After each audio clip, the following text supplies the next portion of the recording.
former royal editor of The Sun, Charlie Ray. Good morning, Charlie. Good morning, Kirby. Here we go again. It's only the 7th of January. I mean, seriously, I mean, you and I can remember, I think we were almost working together back in the 90s during the Diana saga, which was, of course, incredible. You know, an incredible royal story that shattered the kind of myth that the royal family are above all of these earthly matters, you know, and we witnessed painfully the breakup of that marriage between Diana and Charles, and then there was, of course, the sensational interview with Martin Bashir, now discredited because of the underhand techniques he used to lure the princess into his evil web. But now, look at this story. This prince just unleashing just a volley of extraordinary revelations about his family, things that I think any decent person would say you shouldn't reveal. I mean, I was on a TV show last night and I was asking these apologists for Harry. You know, the Harry and Meghan fan club, Charlie, are still trying to defend him. Now, let's give him some sympathy. He is a man who for some reason has never got over the death of his mother. I mean, sympathy for that. He is clearly mentally, I would say, ill. He's got serious mental health issues. So for that, he deserves our sympathy. And Sure. no one would attack a man for being upset over the death of his beloved mother. But that should not have given him license to write this book, to say what he said about his father, about his brother, about his family. It's malicious and spiteful. I cannot believe that the Harry and Meghan fan club are trying to defend him. It's indefensible, isn't it? I think it's indefensible, but you're absolutely right. The Meghan and Harry fan club are trying to defend it. I mean, these are machine gun revelations and accusations that have come out, and it is a blockbuster. There's no question about that, because of the very nature of what is being said. We're talking about Todgers, lip gloss, killing Taliban. My brother hit me, threw me on the floor, and I broke the dog bowl. I mean, it's astounding what has happened. The thing that to me comes out is that Harry apparently is blaming everyone else for everything that's happened to him or he's had to go through. This guy's got more chips on his shoulder than a fish and chip shop. It really has. I think that the Harry and Meghan fan club, I mean, many of them, the undertone of their stance is they don't like the royal family, they don't like British tradition, they want to destroy the royal family, and Harry is their hero in this respect. But you know, in terms of, you know, this fight that he had with his brother, you know, William he said the red mist descended. And then Harry says, you know, I didn't hit him back. You know, and what the fan club are saying is, this is a very serious matter. You know, that the future king of Britain is a violent man who violently and viciously attacked his brother. It's a couple of brothers having a fight. How many brothers haven't had a fight? I've got a brother. We fought like like dogs our entire youth. All brothers fight, and I don't care if they were old. Older brothers fight as well. It isn't a big deal. William hit him. Harry says, well, you know, I'm no longer affected by the awfulness of the royal family and racist Britain. I'm in California now, so I didn't hit him back. So this is Harry's approach to a punch-up. A former soldier gets hit, falls into the dog bowl, his necklace comes off, luckily his earrings stayed on, and what he said, I didn't hit him back. What does he do then? He phones his therapist. Yeah, I mean, what the hell's that all about? It is, and let's not forget, a few weeks ago he was complaining about the fact that Meghan was going through, mental issues and couldn't get any help from anybody at the palace. Did he forget he had a therapist at the time that he could just ring him up and say, look, can you come and help Meghan? The tragedy of all this Kevin, is that Diana, unfortunately, must be turning in her grave Yes. by the way things have gone. She always wanted Harry to be William's wingman, and he now turns out to be William's hitman. Yeah. And I think that is the tragedy of this whole thing. And also, Diana always referred to Harry as despair. You know, she never. You know, it wasn't meant as a derogatory term. That's the way life is in the royal family. You know, the senior royal will become the monarch. The one under the second in line will go down the list, and he's now, what is it, fifth? Well, he will go down even further when George grows up and has his own family, and he'll be right down into the double figures. Yeah, indeed. And let's not forget, you know, look at Prince Philip. For 70 years, for pretty much 70 years, he played the spare to his wife.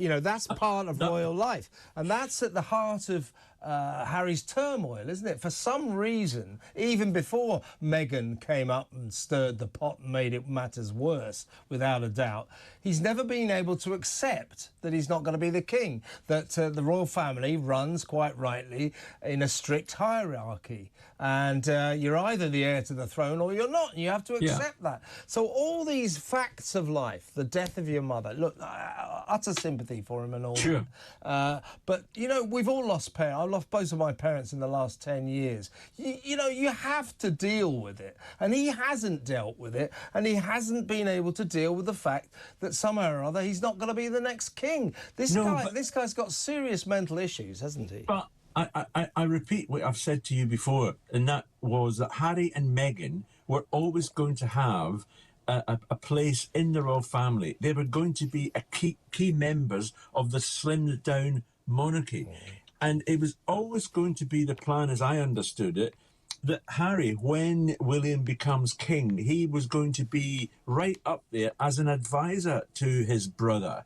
But all that's out the window now. You know, I heard you mention in your intro when you were talking to Crystal earlier on about don't come to the coronation. Absolutely, stay away. We do not want you here at this coronation. I suspect he will get an invite, but I cannot see him being here. It is impossible for him to be here. I think if he does come, if he and Meghan come, it will have serious security implications now, because you know, most of these revelations are fascinating. They're brilliant stories, but they don't really matter that much. But it does matter that he's broken the sacred military code, boasted about how many Taliban he killed. The Taliban's reaction so far has been mocking and contemptuous.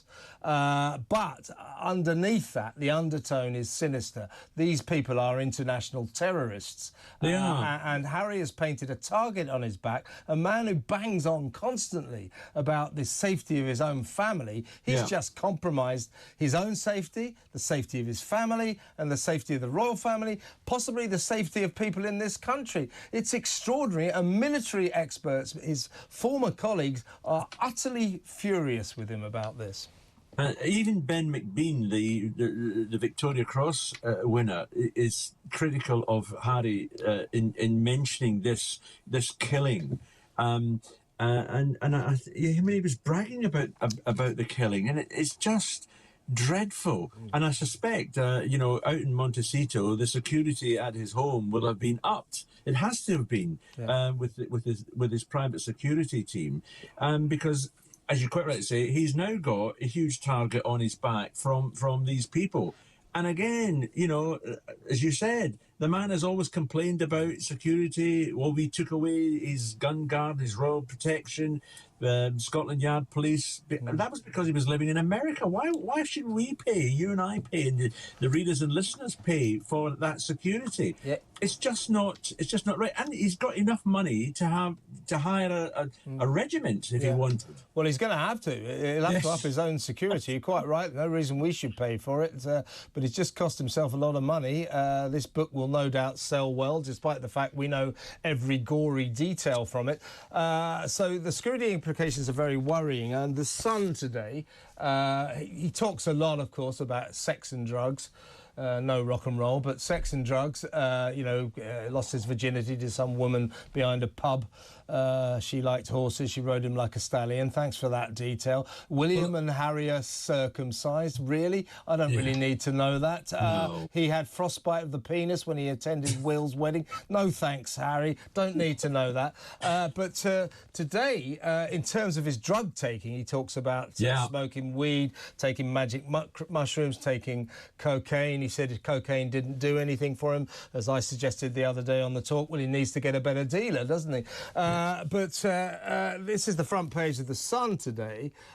Captain Wales missed a drugs test. Now, this is when he was serving based on a military base up in Suffolk, and every single soldier there had to be drug tested. That's what they do. They seal the base. Everyone has to have a drug test.